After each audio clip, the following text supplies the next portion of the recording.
കോതമംഗലം ടൗണിൽ traffic signal പ്രവർത്തനരഹിതമായി. ഇതുമൂലം PO ജംഗ്ഷനിൽ വാഹനങ്ങൾ നിയന്ത്രണമില്ലാതെ തലങ്ങും വിലങ്ങും കടന്നുപോകുന്നത് മൂലം അപകട സാധ്യതയുണ്ട്. ട്രാഫിക് നിയന്ത്രിക്കാൻ വല്ലപ്പോഴും മാത്രമേ പോലീസ് എത്താറുള്ളൂ. കോതമംഗലം ടൗണിൽ PO ജംഗ്ഷനിലെ ട്രാഫിക് സിഗ്നൽ 2 ദിവസമായി പ്രവർത്തനരഹിതമാണ്. വാഹനങ്ങൾ തലങ്ങും വിലങ്ങും ഒരേ സമയം കടന്നുപോകുന്നത് അപകട സാധ്യത ഉയർത്തുന്നുണ്ട്. ഇടയ്ക്കിടെ ഗതാഗതക്കുരുക്കും ഉണ്ടാവുകയാണ്. പോലീസ് സാന്നിധ്യം വല്ലപ്പോഴും മാത്രമാണുള്ളത്.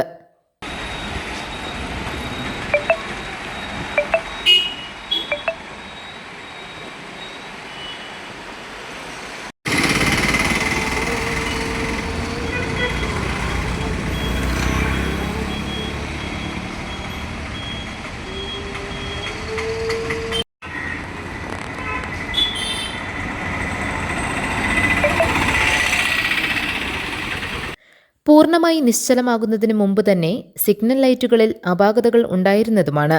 സമീപകാലത്ത് പലതവണ സിഗ്നൽ സംവിധാനം പ്രവർത്തനരഹിതമായിട്ടുണ്ട്. തകരാർ കണ്ടെത്തി പരിഹരിക്കുന്നതിൽ ബന്ധപ്പെട്ട അധികാരികളുടെ ഇടപെടൽ ഉണ്ടായിട്ടില്ല. GTV news, Kothamangalam.